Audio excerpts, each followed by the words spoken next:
Welcome to the Hidden Money Podcast. Today, Kevin and I are super excited to have one of our friends and clients, Jarrid Cavanaugh, joining us. Today, we want to talk about investing in mobile home parks. I happen to think in the current economic conditions that exist right now, they might be a really, really good investment. But Jarrid, before we start talking about mobile homes, tell us a little bit about yourself. How did you get to where you are? Hey, Mike. Hey, Kevin. Thanks for inviting me. It's really good to be here and I appreciate it. So my background is actually military and I got out about 5, 6 years ago. I started investing in mobile home parks while I was in the military around 2013. Bought my first mobile home park in Louisiana. And from there, I saw the value in it. I went through about a year of trial and error, which cost me, luckily, all my own money. But once I figured it out, because it was very, very different from single family homes or anything like that, I really started to see the value in mobile home parks and the level of hands-offness that you can get to if you structure and you set them up right. Since then, I've partnered with a good friend of mine. His name's George. He couldn't be here today. And George and I have been buying parks in and around Alabama and Georgia and just keep doing it. We typically target strong value add plays that are D-class mobile home parks. We want to bring them up to C, a high C. So that's our niche and where we stay. Before we get into what all that means, Class A, Class C, value add, why do you think mobile home parks are a good investment right now, especially in today's weird economy? I would say to most of your listeners, have you tried to buy a house lately? The cost of housing in the country is just astronomical. We can get into it in the podcast and I'll talk about some of the metrics that you look for in a market. But I'll give you an example. In one of the markets we're in Georgia, a D-class 2-bedroom apartment's about $1,400, and a 3-bed, 1,600 square foot mobile home with a backyard you can drive up to the front door is $300 a month lot rent. So that's a huge delta when you live on a household income of $40,000 a year. And around 130 million Americans make less than $50,000 per household. I think the last time I looked at it, the 2020 numbers were in the high 1800s for a 2-bedroom apartment is the national average. So if you go by a third of your income, that's roughly a $70,000 income that you need. So that's really the driving factor. And as long as you stay in markets, that's what's driving your demand signal, then it's a really, really safe real estate play. That's a good point because with the ebbs and flows of the economy, it seems like mobile homes will always be available. You're always going to have that class of need for housing. I get excited about mobile home parks because the tax benefits are absolutely tremendous, even more so than single family. Before we get into that, tell us, how do you target these? And because I know we'll be talking about some very common terms. Can you lay out what Mike was saying, the D, C, B, this alphabet kind of class system that is? Can you define that for our listeners? So I'll put it in the apartment sense because it's very, very similar in the mobile home park sense. You have those big downtown Dallas, downtown LA, pick your major metro apartments that are huge and they're beautiful and they're very expensive and they're really premier with tons of amenities. Those are your class A's. Same with mobile home parks. There's mobile home parks all throughout cities in America. And you have some that are very beautiful, 2-3 community pools, parks, just really, really nice. Those are your class A parks. Stepping down, class B is your bread and butter. So that's just like a level lower. And then class C is where you start to get into the parks that are really for the people below the poverty line by quite a wide margin. And then class D in the mobile home park world are really just rundown parks that have just really bad management, high crime, drug use. All the trailers are going to be 1970s, maybe some late 60s or early 80s. And those are what we target to buy. And we like to fix them up and rehab them, bring them up to a high C level by improving the infrastructure, the roads, things like that. So when I say value add, that's what we're talking about. Buying something that could have a lot of value for a cheaper price and then putting the work in to actually get it up to a higher standard. Makes good sense. I think trailer parks or mobile homes, I call them trailers, they have a stigma to them. I don't know why people dislike them so much. I happen to live in a trailer park. It was Class D, Jarrid, up in Montana when I went to college. It made so much sense for me. I was going to school for 4 years. I could pay rent and watch it go away. It was like $1,100 a month rent for a decent place up in Bozeman at the time. But I bought a trailer. I paid $10,000 for it, and I sold it for $10,000 3 years later. And it was my own home. I had my own yard. It was in Montana, so I had a white picket fence with a mountain view right outside my trailer. It was great. It was like having a little home, but it was a trailer. Well, it's already making it really hard for people to afford housing, as people are going to get kicked out of their houses because they can't make their mortgage payment. Do you think that stigma of mobile home parks can change? You got to look at the history where mobile homes first came from. There's been quote unquote mobile homes or trailers ever since basically the car. So in the early 30s was when the first mobile homes came out. They were a luxury item, just like if you or I have a big Winnebago or an RV today, an Airstream. And that lasted all the way into really World War II. And then in World War II, the government started to man all these factories. And what they did was they mass produced mobile homes to put outside the factories. And then after the war, they still had that high end appeal. There was really a good demand, and a lot of people were catching on to them, and parks still didn't have that stigma. Then you look at the 1970s, and HUD, Housing and Urban Development, came in and basically, with the stroke of a pen, overnight sent the mobile home industry into a tailspin. Much like the same reason I'm so hesitant on tiny homes today is that the regulations haven't happened. It's better to know what the rules are before you start playing. Essentially, that's where it started to go downhill. And mobile homes started to get this stigma because manufacturers had to drive to all these regulations. They had to then cut costs elsewhere, and quality became an issue and everything else. You fast forward to today, and everyone's about affordable housing. But if I walk into your neighborhood HOA and I say, hey, will you guys give up that park and let me put a mobile home park there? The answer will 100% always be no. No. I don't know if we can change the stigma. It really starts at the local level, which is where we focus. When we're buying parks, we go talk with the local, fire marshals, city councilman, sheriff. If you don't have local support, because there's a lot of shady operators out there. Yeah. Some of the stigma around the mobile home park is deserved because a lot of bad operators run them down and let them turn into war zones, essentially. And then some of it is very much not deserved. Well, I can attest, after living in mobile homes for more than 4 years, I think they're very nice. It's better than any apartments I had in Montana. So we understand that affordable housing is a big problem. We know that there's going to be a draw to affordable housing, and we established that mobile homes are actually decent places to live, and they're a lot cheaper. But with them being so cheap, how is there any profit in buying and running a mobile home park? Where's the profit come from? Well, from the value add side of it, the profit comes from the lot rent. You'd be surprised. You said you bought your home for $10,000. What year was that? 1996. Okay, so our average home that we sell today is about $10,000, $11,000. Wow. That's a 1980s rehab home.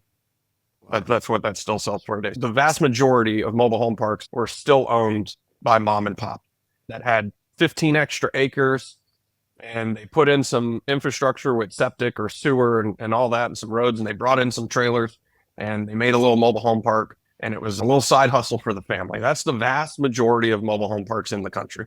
And what they did was they said, okay, Bob, I'll rent you a trailer. It's going to be $100 a month. So if you look at the average mobile home park that's still owned by a mom and pop, and these are starting to disappear, they're in the low hundreds of dollars a lot rent.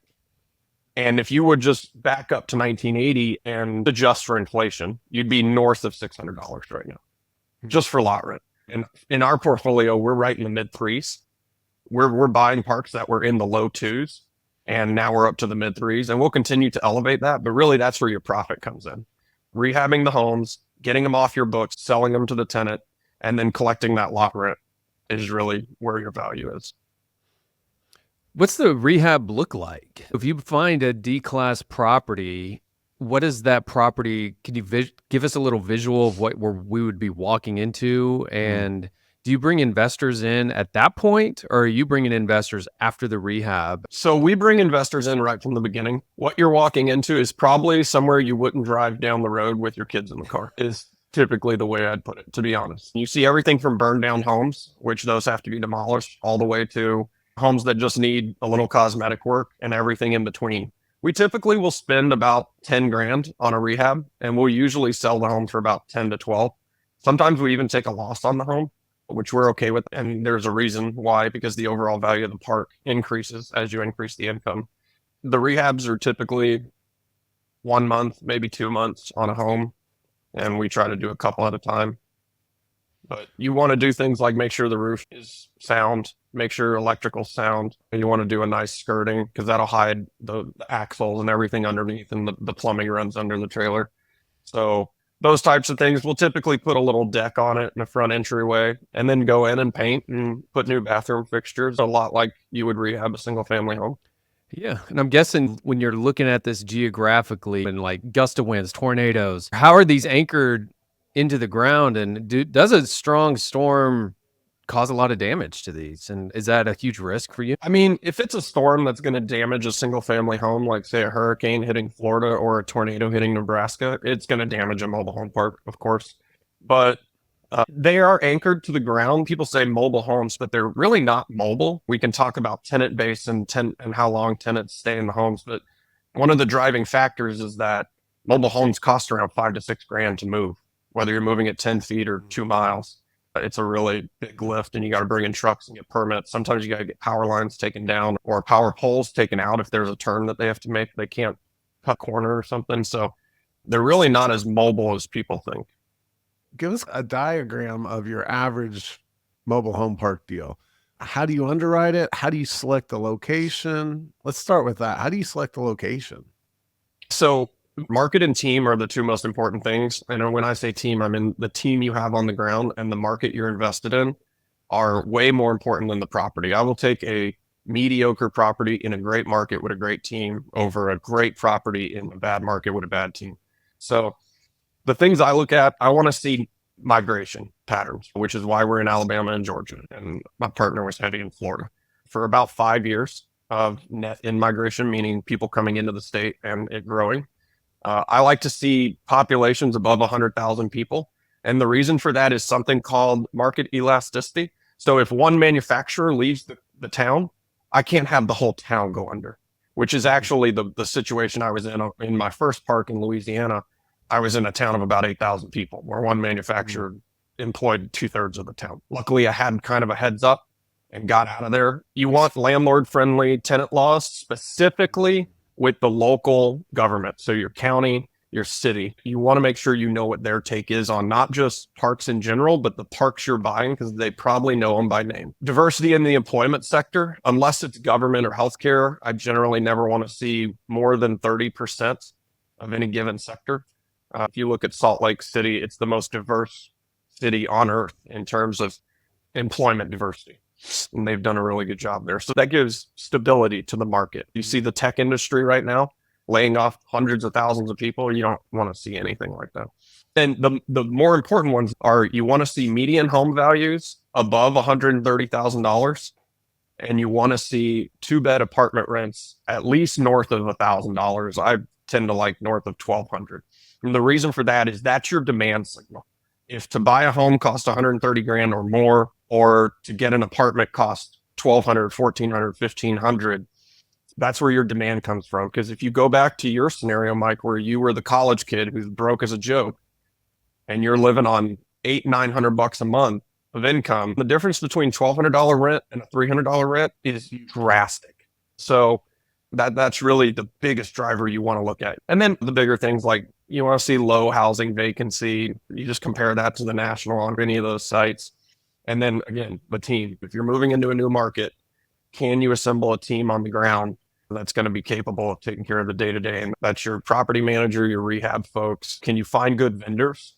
And if you have septic, can you find a good septic company? Can you find a good electrician that's not going to rake you over the coals? Those types of things. Before we get into the fundamentals of the financial underwriting, you mentioned you go and you meet the local city officials and the town officials. You meet with the fire marshal and others. Why is that important? Because people all have biases. This young kid bought these 2 parks in the heyday right prior to COVID. And then when he went to refi was last summer when rates were still climbing out of control, and he couldn't get out of it. And part of his problem when I dug into it with him was the local city did not support him. These 2 parks that we had bought, they had been through 2 or 3 managers. They were just bad operators and bad owners. And they let crime get out of control. They let shootings happen. They let drugs run rampant.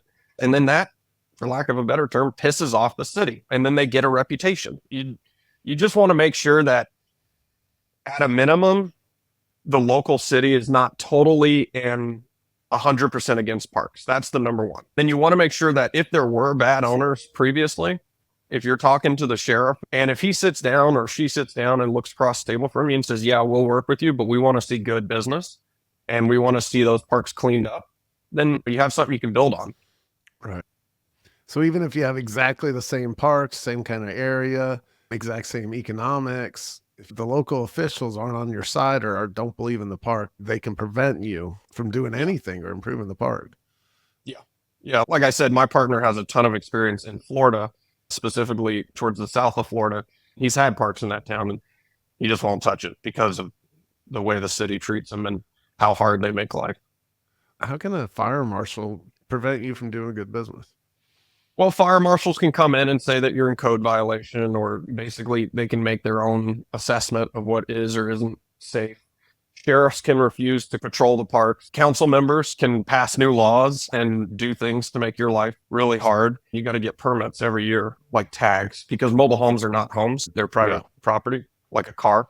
So making that a hard problem. If the local city has control over the utilities, which most do, they can make that a problem. It's just a lot of ways that they can get at you and just really cut you. The landlord laws, you mentioned them earlier. How do they impact and what do you have to look out for?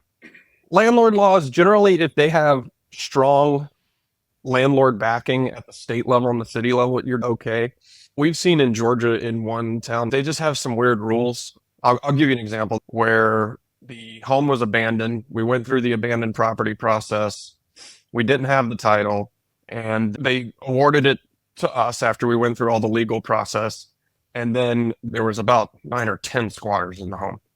And the marshals wouldn't come remove the squatters. They wanted us to pull the home off of our property and then push it back onto our property. It was just the most ridiculous rule they had. And we went around town and talked to other park owners and they're like, yep, that's what you have to do.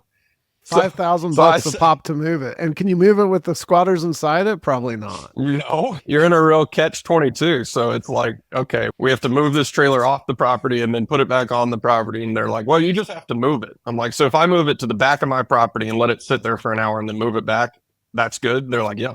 I'm like, what a mess.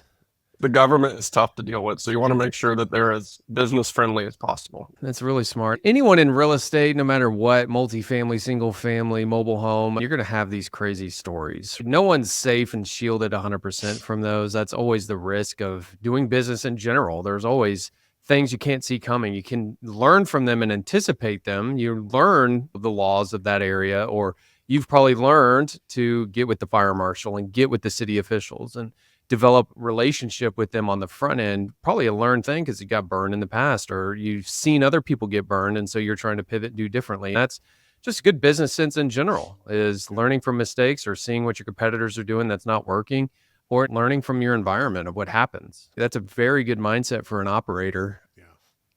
So let's get into the financial modeling for the underwriting of this and talk about some of the actual returns that you've seen. You're looking for a few key metrics. You want to see below market rents in the park. I like to see a lot of park-owned homes, especially vacant ones, because then I can turn them real fast. We can rehab, sell, and really increase the NOI of the park. You want to see things like the park is paying all the utilities. I put meters on every home and you can bill back the utilities to the residents, or you can have the city direct bill them at a certain point. And then price point, what you're really looking at is a cap rate, and a cap rate is what you're going to pay for a certain amount of income. And so we're always looking for a 3-point spread on the cap rate between the cap rate and the debt. So right now that makes it really tough because you're getting debt on value add parks in the high teens, and the cap rates haven't come back up. The cap rates that we're seeing for most D-class parks are still in the 8s. And that's driving small players like me out, and it's driving the Black Rocks in because they can get their money still at single-digit percents.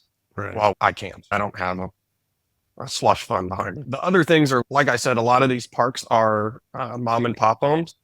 A lot of those sellers will give you a loan. They'll basically hold the debt and you make payments to them. Those are great because there's no credit check.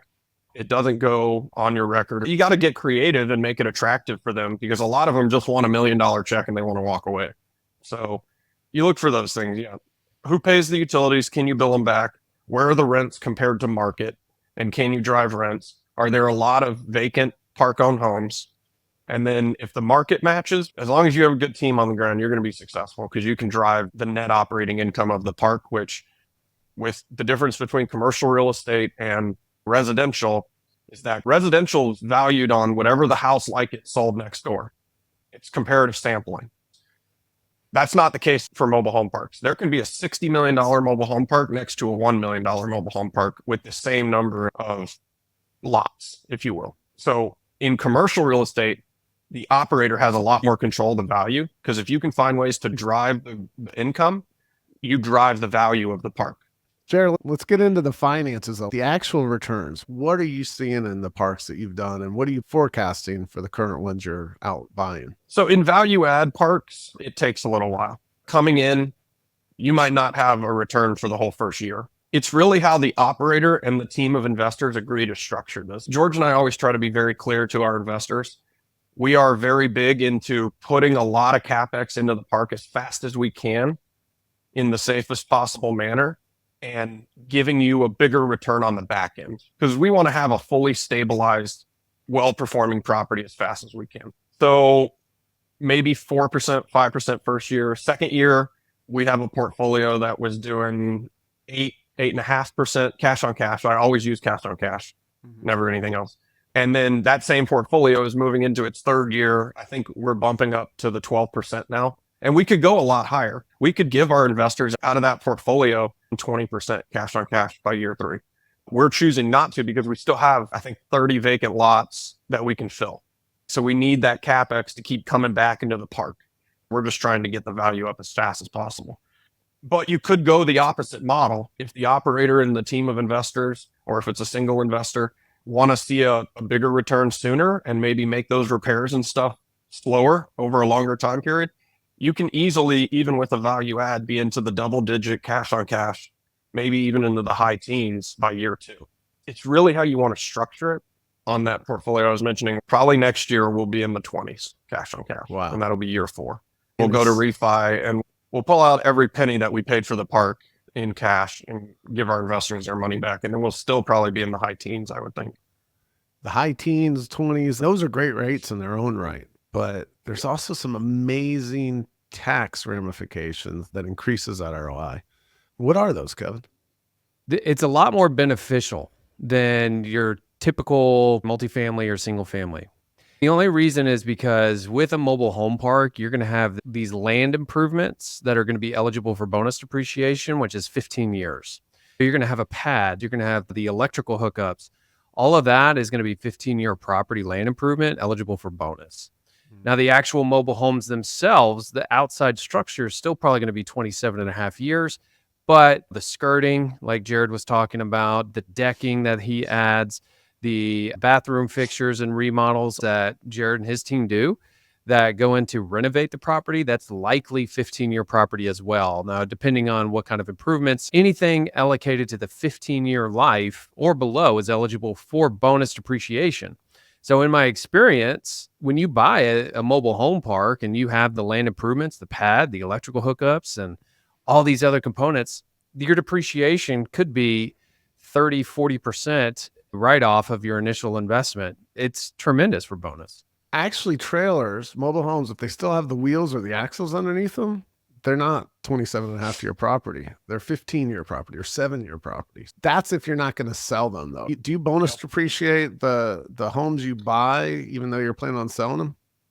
No, we do cost segregations, but yeah, we choose not to depreciate the homes, mostly because when you're dealing with a property that has 150, 160 homes and you're selling 1-2 a month and taking maybe depreciation the first year, and then year 2, I sell 30 of those homes. What it costs me to pay you guys to do all that work, it's going to be a paperwork nightmare. So we don't touch the homes as far as any depreciation because we plan on selling every home. You inventory your homes and then sell them and then recognize your tax and match your tax with your cost and disposition. Yeah. So without bonusing the homes, but you've got all the improvements like Kevin mentioned in the roads, in the office buildings, what do you generally see in a park come back to you as bonus depreciable assets percentage-wise? So if I'm an investor, I put in $100,000, what am I likely to see in my first year deductions, assuming 100% bonus comes back? I'd have to go back and look at some of our cost segregations we've done. It's better than what I initially thought going into mobile homes compared to like single family homes. It's certainly better than that. Kevin, did you say you see 30 to 40% on some of the parks we've done? It's definitely a lot more than your standalone single family or multifamily. Yeah. Because of the land improvements. Like Jarrid's saying, if they say, hey, come clean this park up. If you go meet with a city official and there's burned down buildings, the lot is a mess. There's rubbish everywhere. And you got to just literally go in there and lay some concrete, improve the road. All of that's bonus. So depending on the situation, you could have a huge tax break on the front end. Mhm. Let's talk about how that actually impacts the investors and why that depreciation, why these tax benefits are actually a multiplier to your return on the investment. So if we invested in a stock and got 10% dividend, let's say we invest $100, we get 10% dividend or $10 paid to us that year. That dividend's taxable income, 100%. As long as it's a qualified dividend, we're going to pay 23.8% in tax on that. But then if you get $10 and you're paying 23.8%, you got to pay that now. So you don't get to keep that $10. You get to keep $7 and change. And then that $7, if you go and invest it, you're only investing $7. But let's say we get 10% from one of Jarrid's deals in the same situation. We get that $10 dividend, but with that depreciation, for most investors, it's going to be a passive activity loss. But with that depreciation, you get to offset the income from the park. So the $10 stays in your pocket. You got $10 to grow. You consider the compounding effect and the time value of money. In 5 years, you can double your money a lot faster. Your money's growing so much faster because you're not constantly paying the tax man. That's a tax advantage investment. And it blows equities out of the water, in my opinion, because you're not paying tax on your cash flow every year like you have to in most other investments. Yep. Let's say someone wants to invest with you. Where do you typically send them? Are you raising money right now? No. I'm slashing my investor pool down to a lot fewer people than what I currently have. Oh, okay. You can direct them to my website or Instagram. They can find me on Instagram. That's probably where I'd be the most responsive. The model we're moving into is we just want 20, 30 investors that we do deals with rather than the 40 something I have right now. Yeah, just Jarrid Cavanaugh at Instagram, right? Instagram.com/Jarrid Cavanaugh. Yep, that's me. Cool.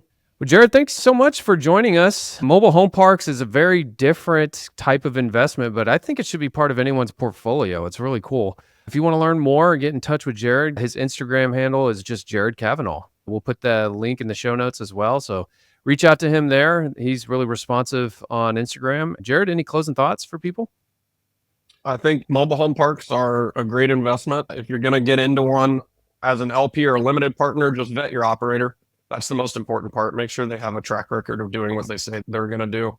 Ask to talk to their other investors. If you're going to do one on your own, there's a couple boot camps around the country that would 100% say do those, or go to another mobile home park owner somewhere in that local area and ask if you can cut them into the equity if they coach you along or something like that. Well, thanks, Jarrid, and thank you so much for all your wisdom you've shared with us today. Yeah, thanks, Kevin. Thanks, Mike. Thank you, Jarrid. There you have it. Mobile home park investing with Jarrid Cavanaugh.